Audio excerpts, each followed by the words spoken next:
As you saw, we sprayed our bell housing. So we've bolted everything down. We finally got an alternator. This stuff is definitely overkill. She was old and neglected, so we cut her to bare holes and built her up from the ground with our blood, sweat and tears. So follow our journey as we plan to sail her to new destinations and make lasting memories.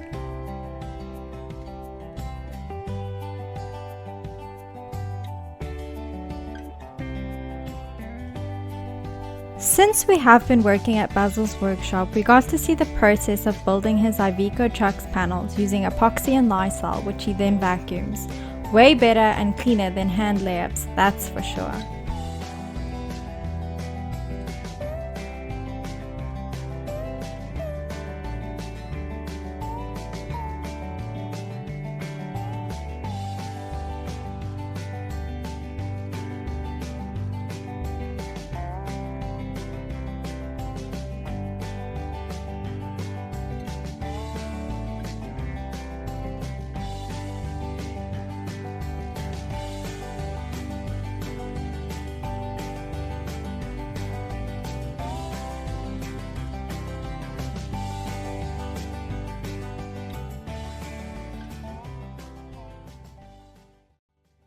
As you saw, we sprayed our bell housing.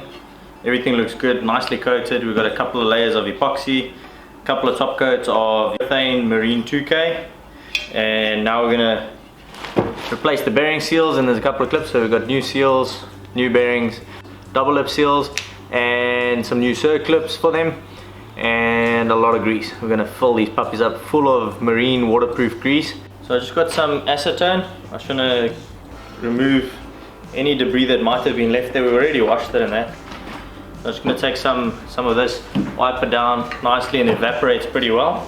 And then I'll start repacking it full of grease and put the seals in and everything. So yeah. How beautiful and shiny our bearings are here. We polished them. Look how beautiful they move like glass. So we're going to use this for all our stuff that goes underwater, close to water, somewhere around there. See? Looks like that in color. Check that stuff out.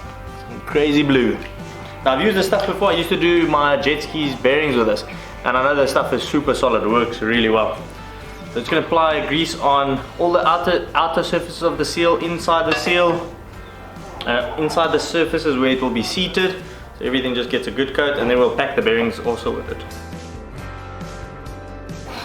So check in there. So what I did is I take the biggest socket I can find, stick it on there, and it's the same outer diameter as the seal itself, and you just push it in with the grease. And then we start packing these fluff cakes full of grease. Make sure that everything is nicely filled up before we put them in, and then we'll add some additional amount afterwards. So the bearing, what I do is I only feed in the grease from one side until I see it coming out on the other side, so that I don't get that void of air between the two sides that I'm filling up from. So filling up from one side and make sure that it goes through. I know that there's no air, there's no voids left behind pretty much. See, once I see it coming through like that, then I know I can pack the other side.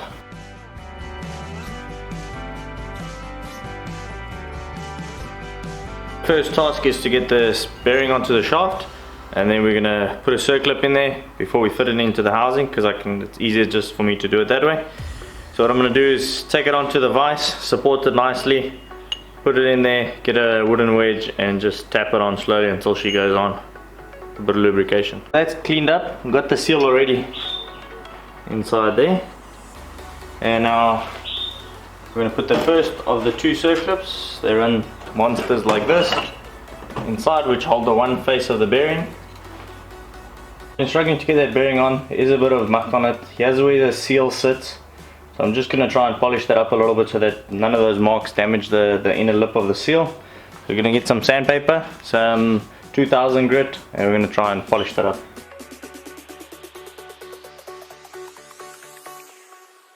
I don't know if you can see that, but check how nice and shiny that is. And that should make our seals and our bearing go on perfectly smooth. So perfect. Bearings on the shaft, you can see there. And that's the area that was a bit gunky, and it's nicely polished up and smooth now, so that seal should last us a little longer.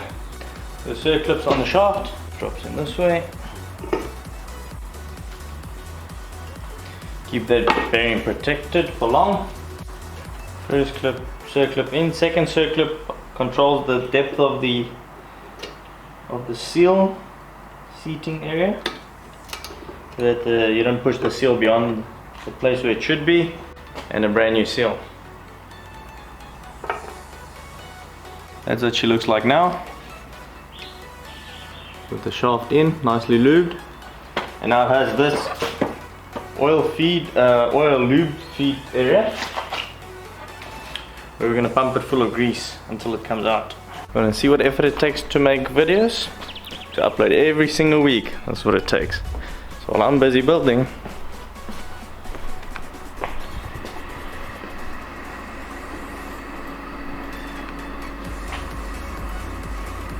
Simone is editing, uploading the next video. Today's a public holiday in South Africa, and yep, you guessed it, we're getting the boat done.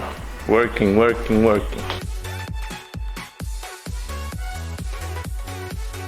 Got a majority of the parts. The only thing that we're shorting is the alternator. So once we get the alternator, we'll focus on that and get that final little piece done. We've done the water pump, we've done the adapter plate, we've done the exhaust, and now we're going to start assembling everything, make sure that everything runs perfectly.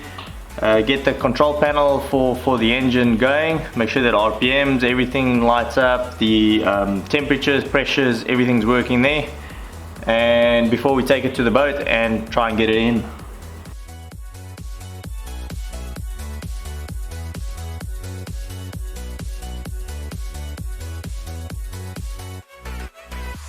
So it's finally time to fit our magical adapter plate, and if you haven't seen what this adapter plate, it basically mates the engine to the gearbox. Also, I don't know if we showed it in the episode, but we had all the components that we made. We had them zinc plated first, and now and then we painted them with primer, epoxy primer, and then we put our 2K top coat on them. So yeah, let's get this baby on. It's like 3 AM, you're still on my mind. Let's not waste no time, just tell me how you're feeling. You still have my heart, although we've been apart. Let's go back to the start. I think we're both too brief. See the tunnel light, it's never been so bright. I haven't lost the fight, you let me keep believing. You still give me chills, I do it for the thrill. Yeah, you still give me chills. Yeah, I feel like I can tell you anything. No white lies, compromise, just stop your angel wings. Continue what we do and build the trust again. You can tell me what to do. Feels like I am dreaming, letting go of these demons. I just wanna know what's on your mind. So we've bolted everything down. The mate plate has been bolted down. We use Loctite on all the bolts, and then we got the transfer plate with everything else bolted down nicely and Loctite. And then the gold stuff that you see is this copper compound. We just sprayed it everywhere. It's kind of protected from corrosion, hopefully make things last a little bit. It's kind of like a lubricating layer, and hopefully it will be there for a while.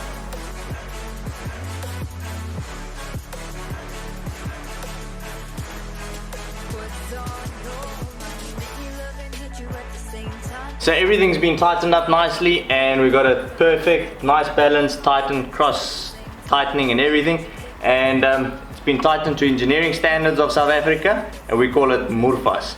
So for those of you that don't know, Murfas, and that's what we use in South Africa as a standard. This is a standard gasket. I don't know if you guys know, on these Isuzu motors they come with a gasket that fills the whole thing, and we just trimmed it up, maybe just out of neatness, maybe out of stupidity, but yeah, that's what they look like now. And they fit pretty well, and she looks sexy, don't you agree? Exactly. So we've got those fluff cakes in, and now we get the work of art and we fit her.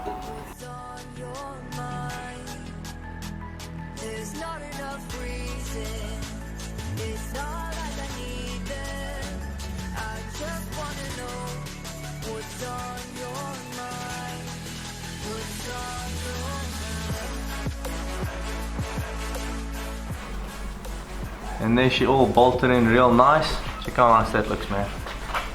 It's freaking fantastic. Nice clearances for the oil filter. That oil filter just pops up about 20 mils. She comes out nicely, easy to change. Engine mounts. Check at the mate. She's on.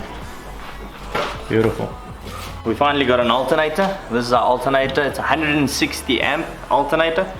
So it's a serious machine, and so we need to do a couple of mods to fit it, even though this is a universal one which goes lovely onto our alternator mounting bracket that we got here. We just need to build a little spacer, line it up, line this one's pulley up with the crank, and then we need to go small on this pulley now for the calculations that we want to get. So we want that idle, we want to push in about 70 amps, 80 amps, and then once we hit 2000 RPM on the diesel engine, we want to generate 160 amps. So what we've got to do is just cut this pipe shorter, remove this out of the way. It's just a water feed, and we're just going to pick up a water feed from the back here. That's all we got to do. So as you can see there, we got our wet exhaust mounted. What we're going to do is disconnect this hose. So all it does is just channel it from there, brings it down and puts it out there. And what we're going to do is we're going to take it out, cut it shorter there. We'll cut that end off over here, and we'll braze it onto there, and then we'll run our water line around the back of the alternator, and probably going to put a little cover over here just in case one of these fittings leak, that it doesn't leak onto the alternator. That will be over there. We also got to take the sump off. Reason why we got to take the sump off, see that sump bolt over there? So we're going to take the sump off and braze that up to help us get a little bit more clearance from the bottom of the engine. And from now on we will be extracting our oil directly out of the dipstick. So we'll be sucking the oil out, so we won't have to worry about the plug at the bottom anymore. And then yeah, we're going to be running our alternator from there, tensioning our internal water pump. That's what drives the closed loop cooling system, and then to our crank, and our secondary pulley will be used to drive our raw water pump, which will feed into the heat exchanger, from the heat exchanger to the exhaust, out of the exhaust and into the mixing elbow, which will come at the back here. So that's the pipe that's out now, and what we're going to do there is we're literally just going to cut it off over there, cut it off over here, take this bottom end piece that's here, put it onto there, clean it up nicely, and then braze it onto there, and we lose that pipe.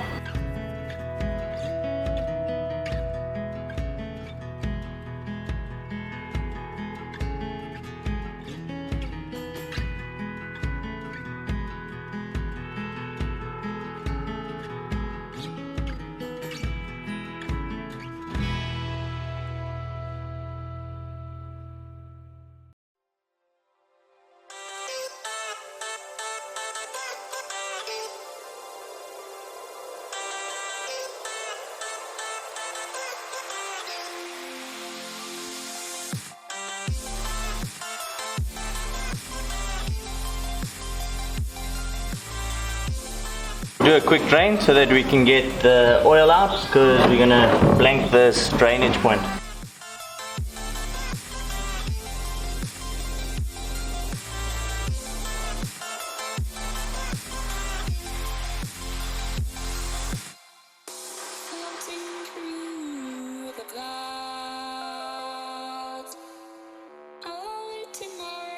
From beneath the sand, things that take me close seem so far away. Across the universe, We braze the sump plug closed because we won't have access to the sump anymore, and we are going to use the suction pump to suck the oil out for oil changes. So we've got the alternator bracket on the engine, and so this is 13 mil that we got on the alternator. So we're going to drill those out so that when we mount, we've got equal sizes, and then in future if we need to get another alternator, it would just be a simple buy a new alternator, fit it on, and everything will get together like that. We're going to take this off, machine those two out to a bigger size, or drill them out to a bigger size to 13 mils, and then put it back and then align everything up, and then we'll work with aligning up the pulley to the engine. So like on this, we need to make a spacer. There's a bit of a spacer that needs to come on the back to compensate, because this is 80 wide and this is about 110 wide, so we need to make a spacer for the back or maybe for the front and shim it correctly that we line up with our crank pulley and our alternator pulley.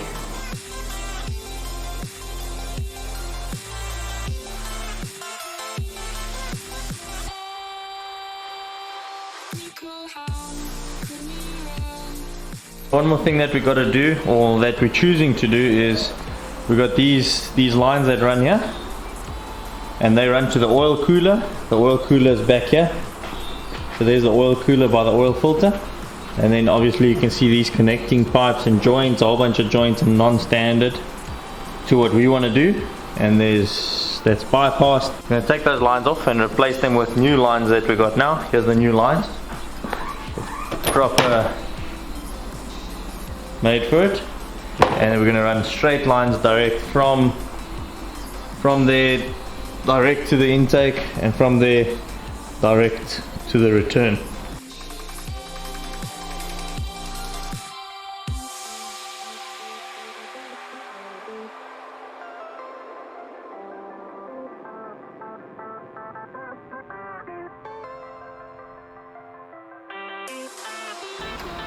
This stuff is definitely overkill. Check out that 20 bar. This cooling system doesn't go past 1 bar. So we went a little overkill on the pipes, and they're freaking 20 bar line pipes, and so they're thick wall. So we're struggling a little bit getting them on. So what we're doing is we're heating up this in a flask with boiling water and putting some sunlight liquid or some dishwashing liquid on the fitting and inside the pipe. It just helps pushing it on. Once you heat this, it becomes a little pliable and much easier to go on.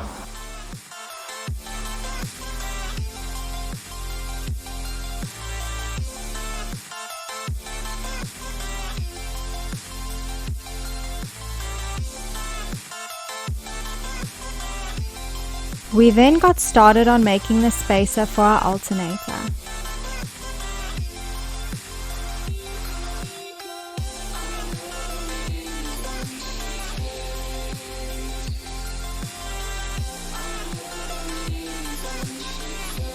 There you go.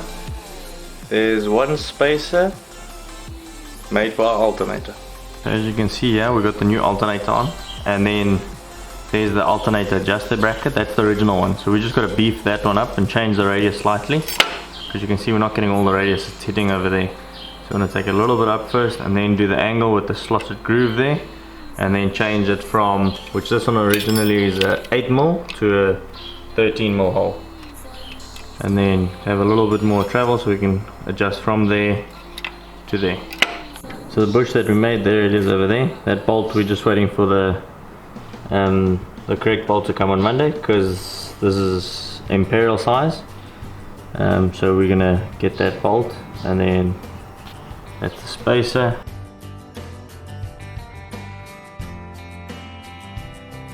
Until next week, where we take a break from the engine while we wait for our heat exchanger and start servicing our furlers. Thanks for watching. Don't forget to subscribe below if you haven't already, and give us a big thumbs up. If you'd like to support our production, you can do so by joining our awesome patron family. Make a once-off donation via PayPal or buy a shirt via our website. Links are in the description below. Thanks to our awesome new patron, Daryl Brazenall.